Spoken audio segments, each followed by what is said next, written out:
Hola, se presenta en este vídeo una introducción al concepto de argumento de un número complejo. El concepto está ligado intrínsecamente a la representación en forma polar de los números complejos. Les invito a visualizar el vídeo Coordenadas polares de un número complejo, en el que se realiza una contextualización geométrica para los números complejos y se describe el sistema de coordenadas polares bidimensionales. Les dejo el enlace en la descripción que acompaña este vídeo. Como saben, el sistema de coordenadas polares es un sistema de coordenadas en el cual cada punto del plano se determina por una coordenada módulo o distancia al origen y una coordenada argumento o ángulo que define la orientación del vector de posición del punto. Nos detendremos aquí en definir la coordenada polar argumento de un número complejo. Analizaremos el concepto de argumento y estableceremos unos principios necesarios para poder calcularlo sin ambigüedades. Con los principios que vamos a establecer presentaremos la forma práctica de calcularlo a partir de ejemplos representativos. Esto lo haremos en el vídeo de este canal llamado Cálculo del argumento principal de un número complejo. Como se estableció en el vídeo en el que se presentó el sistema de coordenadas polares en el plano, se define el argumento de un número complejo como el ángulo que forma el vector de posición del afijo del complejo con la parte positiva del eje de abscisas. A esta parte positiva del eje de abscisas lo llamamos eje polar. Bien, una vez definido el concepto de argumento, haremos algunas consideraciones. Para determinar el ángulo que define a un argumento, se considera positivo el sentido contrario a las agujas del reloj, sentido antihorario, y negativo el sentido horario. Describimos geométricamente cómo podrían ser los argumentos de un número complejo cuyo afijo esté situado en el primer cuadrante, en el segundo, en el tercero o en el cuarto. He considerado dirección positiva, es decir, los ángulos los he medido en sentido antihorario. Pero observo, por ejemplo, que para el complejo -1, -2i que está en el tercer cuadrante, quizás un camino más corto para medir el ángulo pudiera ser avanzar desde el eje polar en sentido negativo, es decir, avanzar en sentido horario. No serían los mismos ángulos. El primero sería un ángulo con medida positiva mayor que pi radianes. Lo he calculado y sería de 4,25 radianes aproximadamente. El otro ángulo con sentido negativo sería un ángulo con una medida negativa de aproximadamente -2,03 radianes. Hago las siguientes observaciones a este hecho. Si a la medida negativa del argumento -2,03 radianes le sumo la medida de una vuelta de circunferencia, que es igual a 2 pi radianes, aproximadamente 6,28 radianes, tendríamos -2,03 radianes más 6,28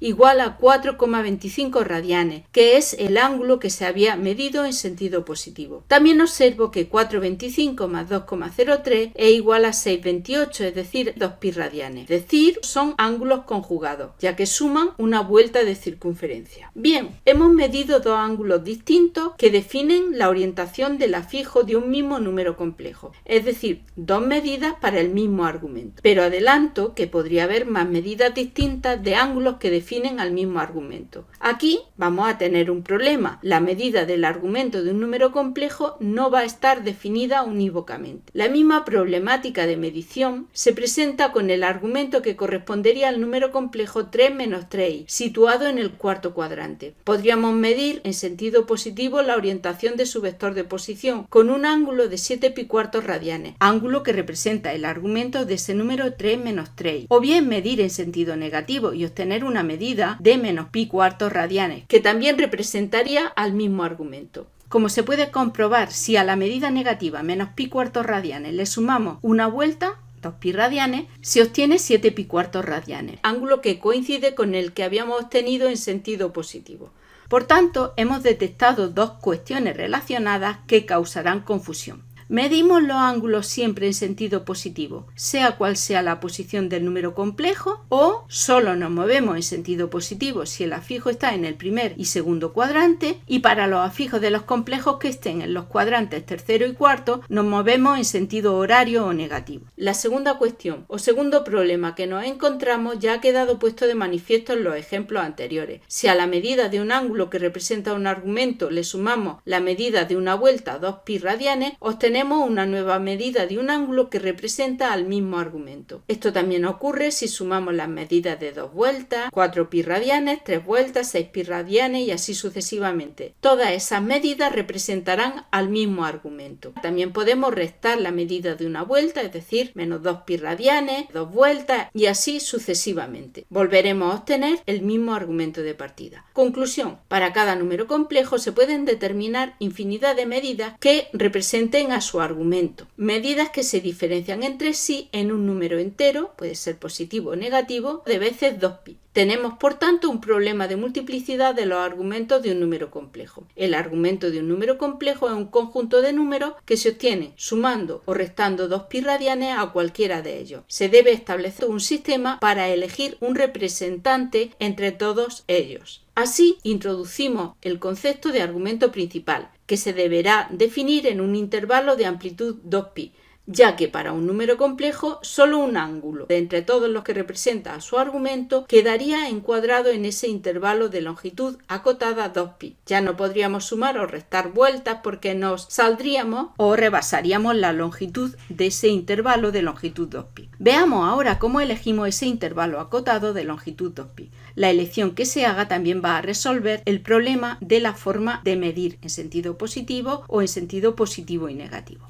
Si para hacer la medición nos movemos siempre en sentido positivo, el intervalo en el que se ubicaría el argumento principal sería el intervalo 0,2pi. En este caso, por ejemplo, el número complejo 2 más 1 por i solo tendría un argumento, sería el ángulo de 0,46 radianes. El ángulo de 0,46 radianes más una vuelta, es decir, 0,46 más 6,28, sumaría 6,74 radianes aproximadamente. Nos salimos del intervalo elegido, el intervalo 0,2pi. Evidentemente, si sumamos más vueltas o restamos vueltas, nos salimos del intervalo elegido. En otro caso, si para hacer la medición del argumento de un número complejo nos movemos en sentido positivo, si el afijo del complejo se posiciona en el primer y segundo cuadrante, estaremos midiendo el argumento entre 0 y pi radianes. Y además nos movemos en sentido negativo si el afijo está en el tercer o cuarto cuadrante. Medimos el argumento de 0 radianes a menos pi radianes. Esta forma de medir implica que el intervalo de referencia elegido deba ser la unión de ambos intervalos, del intervalo 0pi y del intervalo menos pi 0.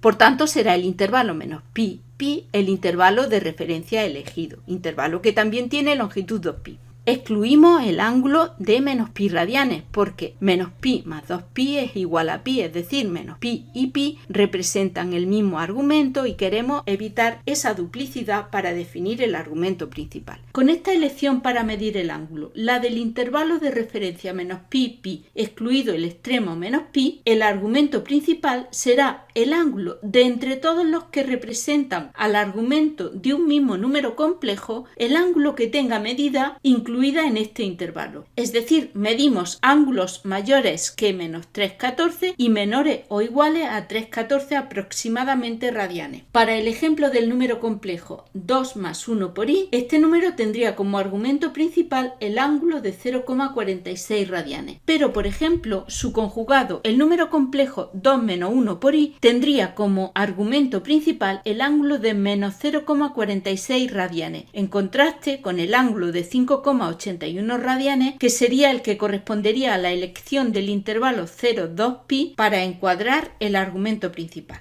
Una vez establecido el marco para medir el argumento principal, se va a presentar un método para calcularlo y lo desarrollaremos en el siguiente vídeo práctico: cálculo del argumento principal de un número complejo. Les dejamos el enlace en la descripción del presente vídeo. ¡Hasta luego!